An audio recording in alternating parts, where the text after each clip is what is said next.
In this video, we're going to demonstrate how to remove the whole door unit carrier, i.e. the whole assembly comprising the window frame, window, door lock actuator, wiring, steel frame, and steel inner shell. We're going to cover the parts and tools you'll need. We'll share tips on how to make the normally difficult steps easy, and tips on how to avoid mistakes. We'll point out steps where it's helpful to have a friend or neighbor help. The procedure will be shown on the driver's side door, which will be the most involved out of all doors, but with minor differences, the rest of the doors are the same. I needed to remove my door unit carrier to replace the door lock actuator and fix locking issues.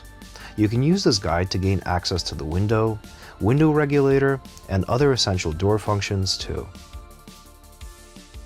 First, if we're working with a front door, we're going to remove the interior side mirror trim.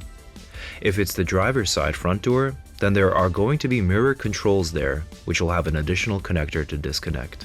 Trim here, so we can get a fingernail under. So I start pulling back this way, towards you, not towards the switch, but towards the passenger.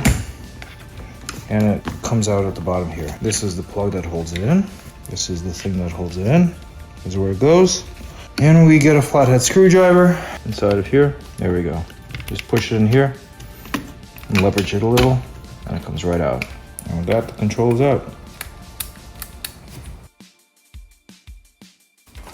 We have a whole box of these pry tools, which I'll link.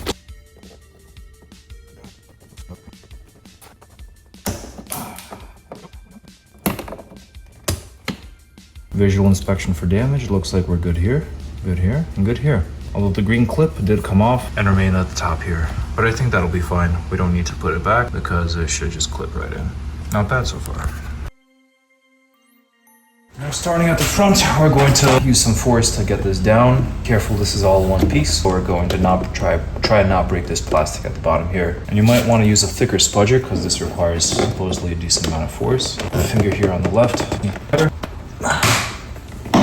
This is made easier by the fact that I have multiple pry tools. And we have a wide one here to distribute force nicely. Come on. There we go. Looks like it popped out. Now this popped out and open up a tiny little gap in the right here, through which we can get a pry tool, get another pry tool, get another pry tool,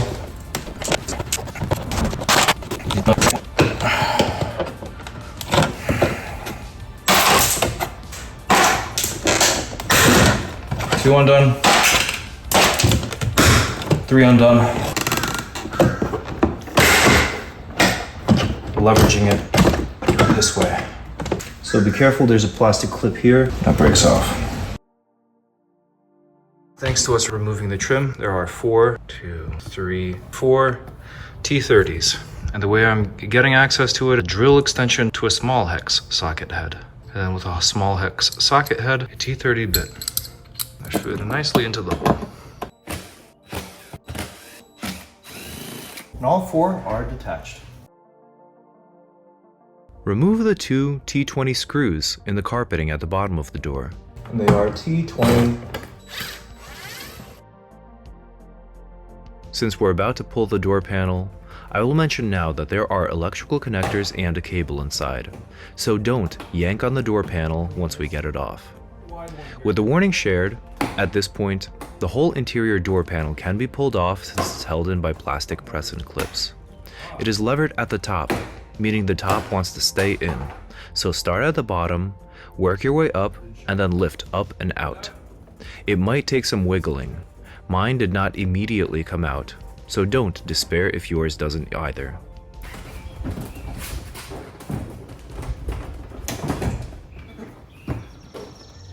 If you're doing any work behind the door panel, now is a good time to raise the window before you detach the panel. Let's get it off like so. There's a little cable here. This right wire on the right, you simply squeeze on both sides and pull it out to get it out. With another hand, with one hand, you simply cable it out, like so. Squeeze on these two at the bottom, it comes right out. And last but not least, the electrical connector. Once we get it off, it looks like we just bend this orange handle by grabbing it. And that helps us slide this whole thing out. And lo and behold, you have your Cayenne door panel. Not bad at all. Now we can examine here. The door handle moving back and forth. Looks totally fine. It's just a regular plastic piece. Doesn't look like there's any play or stretching in this mechanism. This cable. So all of my plastic pieces popped out, except for this one. Around the perimeter. You should check these holes once you get the door panel off. For this last one, I recommend using a plastic trim remover so that we can reuse it. And mine broke out, so you might want to have a few extra new ones on hand. Make sure the window is raised on the door you plan on doing this procedure on. The window will get in the way of accessing the lock actuator. You can temporarily reconnect the door panel wiring and raise the window. On the driver's side, the side mirror is wired inside the door panel. So unfortunately, we do have to remove the door panel to disconnect the side mirror. It might differ on the passenger side and be less involved. Follow the wires visually coming from the side mirror and disconnect them at the bottom. Then, remove the 3 Torx bolts holding the side mirror in while you support the side mirror. There's a little plastic pressing clip, and once we press in, the side mirror comes out. We fish the wire through and remove the side mirror. Next, we disconnect the electrical connectors that go to the door. The rubber cover clips into the car body, and we can pry it out with a plastic pry tool. Once the rubber housing comes off, we unclip and pull out the 3 wiring connectors. When they're finally out, we push the whole thing into the door. On the side of the door, there will be a cylinder that you need to slide out. Remove the plastic cover piece on the side of the door at the height of the handle. Use a plastic tool to do this to avoid damage. Now that the piece is removed, 2 Torx screws are revealed. One is a tiny T6 Torx that we remove entirely. Don't lose this. It's super easy to lose, and if you do, you can't buy it again without buying larger expensive parts. Next, loosen, don't remove, the large T20 until the lock cylinder can be slid out. Don't entirely remove this T20 or it might be hard to reinstall. 6 turns ought to loosen it enough to slide the key lock cylinder out. With the door lock plug removed, you can see a little cable in there. We pull it out of the serrated groove so the cable hangs loose. This little cable is attached to the door lock actuator on the other end and is what lets the external handle pull on the mechanism inside. First, we remove the plastic covers on the sides of the doors. These keep water out of the door and are easy to break, so we want to pay attention to how they're removed. On both sides there are circular plugs which come out easily. On both sides are plastic covers which are less easy. I was able to pry mine out with a plastic pry tool, but I did break both of them. Their tabs are supposed to be pressed in for them to be removed without damage, and here's a close-up of how the tabs look from the inside if you'd like to try and remove yours without damage. Underneath the plastic covers on the sides are the 4 T45 bolts that we need to remove. If you drop the top bolts, they drop down to where the bottom bolts are. They don't drop inside the door, requiring you to take it apart again to get to the bolts. This is why Porsche engineers are awesome. So these were easy to remove. The bottom ones had the most torque required, using a longer extension so that you don't scratch the door, having the shorter ones. This one comes out a little bit more force. This one's easy after that. This one was the toughest one. I had to use a mini pliers, pull it out afterwards, and it required the most torque. I had to use these small ones, reach in and grab onto the bolt and pull it out like so. And then last but not least, the top one was easy. So this one had the least torque required to break it. You can twist it out, loosen it, and then it actually comes out on the T40 if you're careful. If you angle it up a little, you can just pull the bolt right out without any pliers. Next step. On the side with the lock, remove the 2 triple square bolts holding the striker plate. Last but not least, there are T30s. 9 of them around the entire perimeter of the door.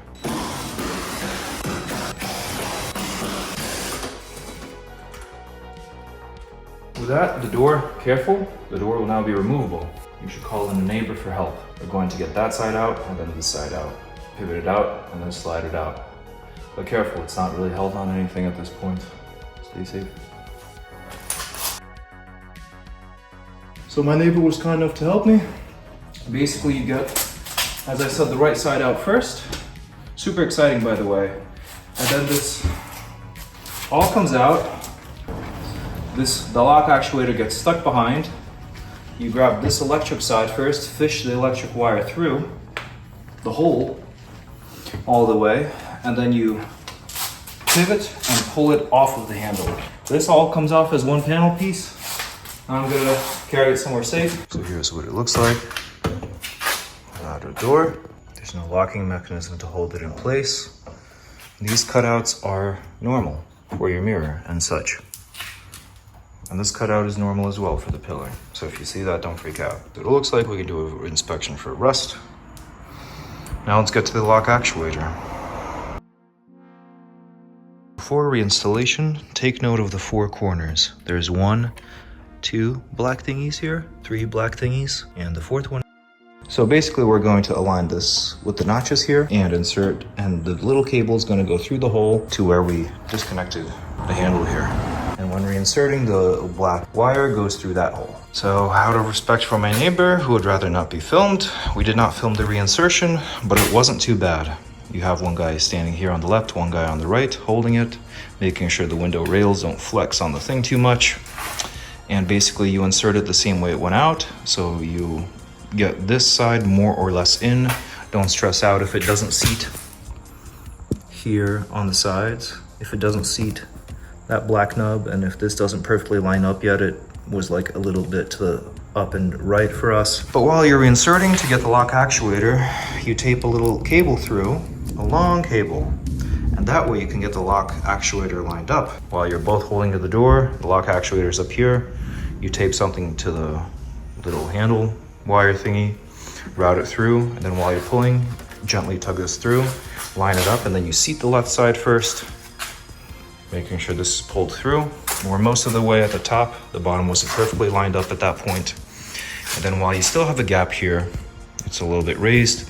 One guy's holding on the left, one guy's holding on the right. You reach around, reach through, push, tuck this wire so that it doesn't rub on the sharp metal, and so that gives you enough play to reinsert it here. Finagling this through is a little iffy because the wires get caught on the stuff. Hopefully they did not get damaged against the metal there. Be a little scuffing there. But you stick it through, yank it through. Not too terrible. Wear gloves, protect your hands. And then basically it's seated, so pat yourself on the back. The hardest part is done. You've replaced your gosh darn lock actuator. Before we seal the whole thing up, now maybe we can actually give it a test run. We're going to reconnect everything, reconnect the wires, and give it a test run before we actually seal it all up. If it's new to you, so that the replacement still works. Reinstall the 8 interior bolts, making sure to not accidentally install them into the handle bolts. Ask me if I accidentally did that and how I know. Here is where they go. Reinstall the striker plate bolts on the side, and the 4 T45 side bolts that went under the plastic covers. For the side bolts, they're a little tricky to get back in because of the angles. I dropped one inside and freaked out, and then realized it fell down into the bottom bolt opening.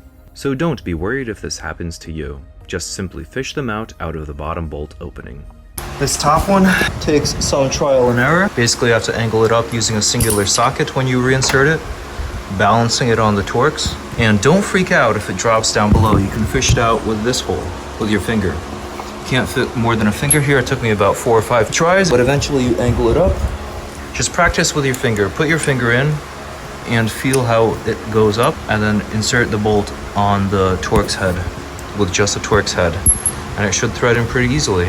And now all 4 are in, so we're gonna tighten all 4 down and proceed.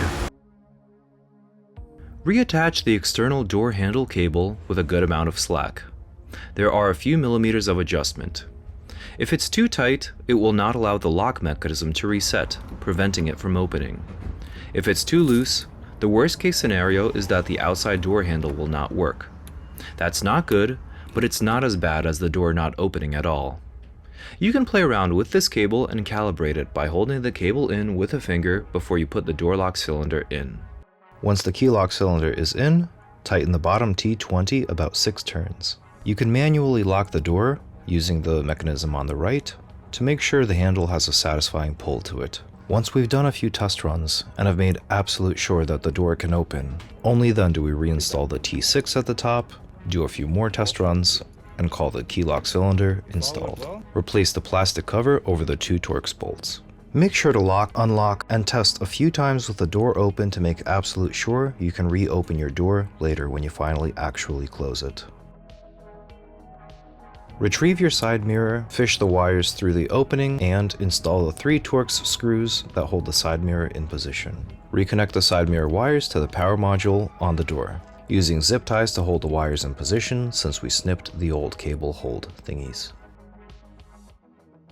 Reinstall the plastic bolt covers on the sides of the door. If yours aren't broken, you can simply reinsert them. If they are, we can use black silicone adhesive to first silicone adhesive them in place, or replace them for about 20 bucks a pop. There's a chapter later on in this video describing the plastic covers in more detail. For the door panel clips that break around the perimeter, you can use these guys. They're all brand new, off of eBay. Put it inside of those blue little holders or popping it into the door.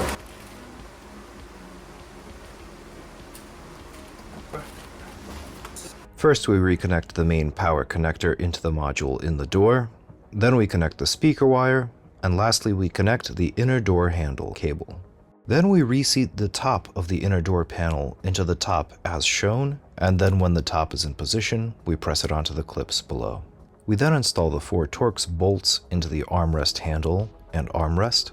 We install the 2 Torx screws at the bottom of the interior door panel. The next steps are easy. For reinstalling this trim, simply a series of clips that are mostly there. Installation is much easier than removal. That.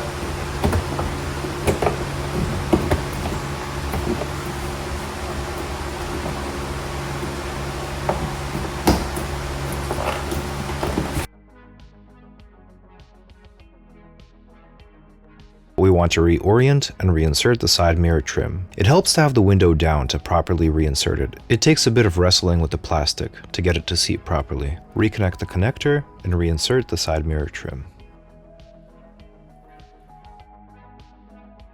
Going to find Ruslan. I found him. When you replace your door panels, you will have these 2 plastic bolt covers here that we removed earlier, as well as here. I've already reinstalled this one, but maybe I removed it incorrectly, but these 2 clips broke on my end. So when you're removing it, maybe take more caution based on the way it looks. Why am I hand waving? When you're removing it, maybe it's better to press in from the bottom. So on that other panel cover, the bottom 2 clips broke off and I only had this top one. It didn't hold in at all. So this part is like $10 to $20. Might not want to buy an entirely new one. I did, but I did not replace this interior one. What I did is basically took this black silicone adhesive sealant and you apply a nice healthy glob of it basically around here. It dries to be soft enough to be removable, but still enough to seal up the hole. And when it dries, you can pick it out if it's too much of an issue. So long story short, you take a glob of this, put it on this plastic around this perimeter circle, and just glob it on, let it dry, hold it in position, and then when it dries, you close the door, and then remove any residue. Like so. And in hindsight, silicone might even be better because water still runs down this top rubber trim can still run down this rubber trim here. And there's a little gap here, as well as a little gap here, because the plastic goes over the rubber door seal for some whatever reason instead of under. So I've sealed this in with black silicone. This piece, it's not going anywhere.